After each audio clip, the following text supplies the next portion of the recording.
భారతదేశానికి జాతి పితగా పిలువబడినటువంటి మహాత్మా గాంధీ దగ్గర నుంచి మనం తీసుకుంటూ వస్తే ఒక్కొక్కరి కాంట్రిబ్యూషన్ ఈ భారతదేశానికి వాళ్ళు చేసినటువంటి సేవలను పరిశీలిస్తూ వచ్చినట్లయితే డాక్టర్ బాబాసాహెబ్ అంబేద్కర్ ధ్రువతారగా నిలబడ్డారు.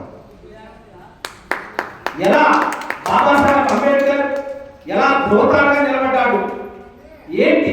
నేను ఎందుకంటే ఆయన జీవన నేపథ్యాన్ని ఆయన జీవిత నేపథ్యాన్ని మాట్లాడలేదు, కానీ ఆయన ఈ దేశానికి చేసినటువంటి సేవ గురించి మాత్రమే నేను మాట్లాడతాను. ఈ సేవలు చేసే క్రమంలో ఆయన ఎదుర్కొన్నటువంటి వివక్షత గురించి, ఆయన ఈ దేశంలో ఈ సమాజంలో ఎదుర్కొన్నటువంటి వివక్షలతో పాటు ఎలా తాను ఈ వివక్షలని జయించగలిగాడు అనే దాన్ని మనం ఒకసారి మననం చేసుకున్నట్లయితే, ఇందాకే మనం మాట్లాడుకున్నాం ఏప్రిల్ నెల అనేది ఇది ఎండాకాలం అనేది కష్టానికి సాదృశ్యం. మరి ఏప్రిల్ నెలలో ముగ్గురు మహానుభావులు పుట్టారు. వాళ్ళలో మొదటిది ఏప్రిల్ 5వ తారీఖున బాబు జగజీవన్ రామ్, ఏప్రిల్ 11వ తేదీన మహాత్మా జ్యోతిరావు పూలే, ఏప్రిల్ 14వ తేదీన భీమ్రావ్ రామ్జీ అంబేద్కర్. ఈ ముగ్గురు మహనీయులు ఏప్రిల్ నెలని సాధారణంగా మనం ఏమంటామో తెలుసా? ఫూల్స్ మంత్, అవివేకుల యొక్క. ఈ భారతీయ సమాజం వాస్తవంగా అలాగే చూసింది ఈ జాతుల్ని. అందుకోసం వాస్తవంగా భగవంతుడే మనల్ని కరుణించి ఈ నెలలో ముగ్గురు మహనీయుల్ని ఈ అట్టడుగు వర్గాల యొక్క అభ్యున్నతి కోసం పుట్టించాడు భగవంతుడు. వీరిలో మొదటిగా మనం ఈ ఇద్దరిని కానీ గమనించినట్లయితే, ఒకటి వీళ్ళందరికంటే ముందు పుట్టినటువంటి వ్యక్తి పూలే గారు. మహాత్మా జ్యోతిరావు పూలే తాను ఒక దళితుల దగ్గర చదువు నేర్చుకున్నాడు. ఆ చమార దగ్గర చదువు నేర్చుకున్నటువంటి తాను ఆ కృతజ్ఞత భావాన్ని ప్రదర్శించి ఆ చమారుని విద్యావంతులు చేయడంలో ఆయన చేసినటువంటి కృషి ఈ దేశంలో ఆయనకు మనం నివాళులర్పించాల్సిన వాళ్ళు దళితులు. ఆ తర్వాత ఆయన ఒక్కడే కాకుండా ఆయన విద్యావంతుడై ఆయన భార్యని విద్యావంతురాలను చేసి ఈ దేశంలో మహిళలకు విద్య నేర్పించినటువంటి వ్యక్తులుగా పూలే దంపతులు కనిపిస్తారు. మరి ఆయన దళితుడు కాదు, ఒక బలహీన వర్గాలకు చెందినటువంటి వ్యక్తి. కానీ తాను పుట్టినటువంటి కులం కోసం పనిచేయలేదు, తాను పుట్టినటువంటి మతం కోసం పనిచేయలేదు, కానీ సమాజం కోసం పనిచేసి ఈ రోజున సమాజంలో స్త్రీలందరూ అక్షరాస్యులైనారు అంటే కారణం పూలే, మహాత్మా జ్యోతిరావు పూలే దంపతులు. ఆ తర్వాత బాబాసాహెబ్ అంబేద్కర్ 1891లో జన్మించిన ఆయన ఏమన్నాడు తెలుసా? ఆ 1891 చనిపోబోయే ముందుగా 1890లో జ్యోతిరావు పూలే గారు చనిపోయారు. ఆయన మరణం ఈయన జననం ఒకేసారి జరిగింది, ఒక సంవత్సరం తేడా. ఈయన తర్వాత యుక్త వయసుకు వచ్చిన తర్వాత, ఎదిగిన తర్వాత ఈయన ఒక మాట చెప్పాడు, నాకు పూలే ఆదర్శం, నా గురువు పూలే అని చెప్పాడు. మరి ఆయన మతం కాదు, ఆయన కులం కాదు, పూలే సమాజానికి చేసినటువంటి సేవని గుర్తించాడు అంబేద్కర్. నా గురువు పూలే. ఆయన ఆశయాల కోసం, కుల రహిత సమాజం కోసం పాటుపడ్డాడు. తన జీవిత కాలం అంతా పనిచేశాడు అదే కోణంలో. ఇక్కడ మనం స్వాతంత్రోద్యమం నుండి కానీ ఒక్కసారి బాబాసాహెబ్ అంబేద్కర్ గారి యొక్క ఆశయాలను గమనించినట్లయితే 1927లో భారతదేశానికి ఒక కమిషన్ వచ్చింది, సైమన్ కమిషన్ అనేది. ఈ సైమన్ కమిషన్ కి మనం వెళ్ళి అప్పీల్ చేశాడు బాబాసాహెబ్ అంబేద్కర్. ఏమని?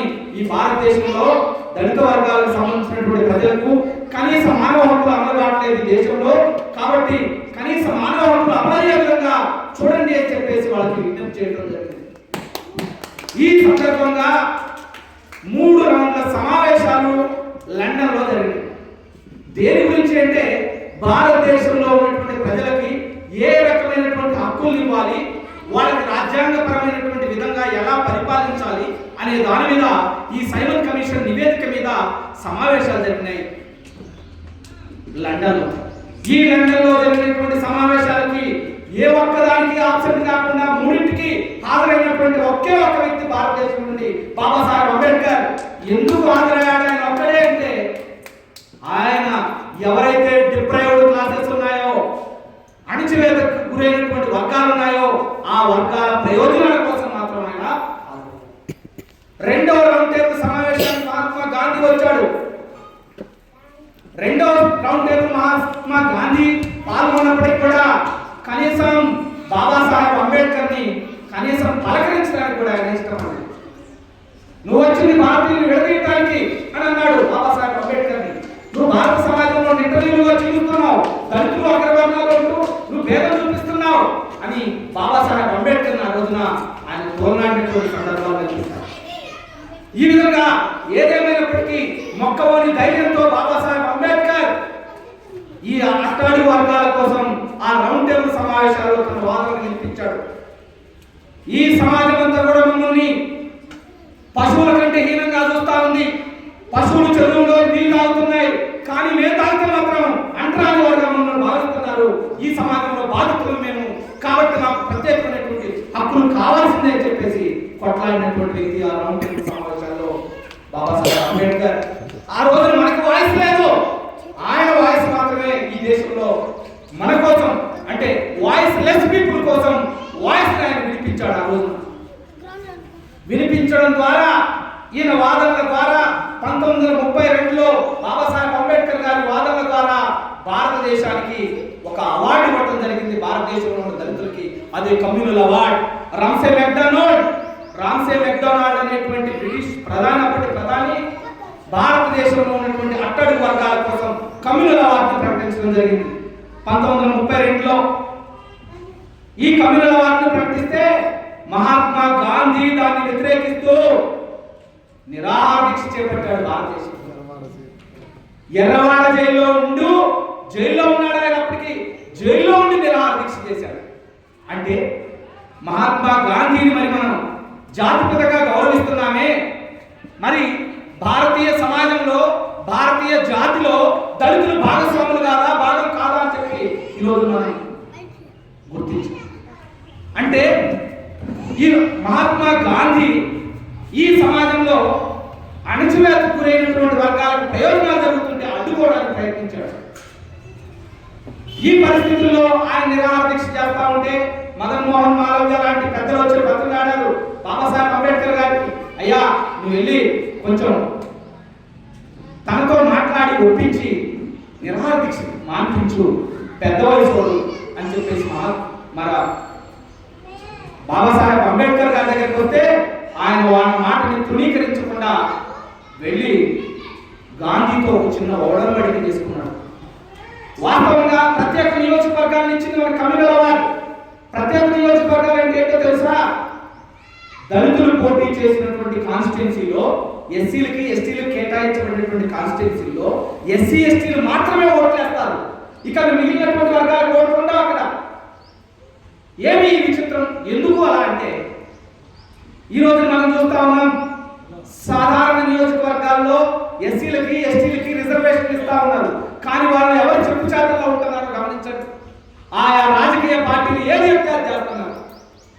వాస్తవంగా బాబాసాహెబ్ అంబేద్కర్ ఇక తప్పనిసరి పరిస్థితుల్లో సాధారణ నియోజకవర్గాలకు ఒప్పుకున్నారు. ఆ రోజున ఒప్పుకొని గాంధీతో ఒప్పందం చేసుకున్నాడు. దాన్నే పూనా ఒప్పందం అంటారు.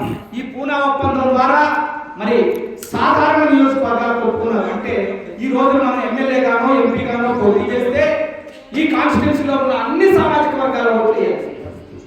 అదే కానీ కేవలం ఈ వర్గానికి సంబంధించినటువంటి ప్రజలకే ఓటు హక్కుండి వాళ్ళకి వాళ్ళే ఓటేసుకుని ఎన్నికైతే ఎవరి చెప్పు చాతల్లో ఉండేవాళ్ళు కాదు.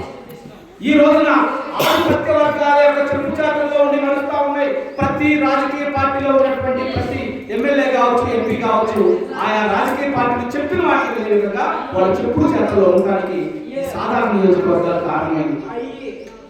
మరి ఈరోజు ఏ ఎమ్మెల్యే కానీ ఏ ఎంపీ కానీ మీరు గమనించండి, బాబాసాహెబ్ అంబేద్కర్ ఉద్దేశం ఏంటో తెలుసా?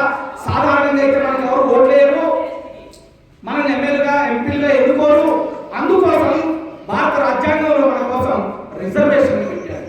ఏ రిజర్వేషన్ అంటే రాజకీయ రిజర్వేషన్. ఈ రాజకీయ రిజర్వేషన్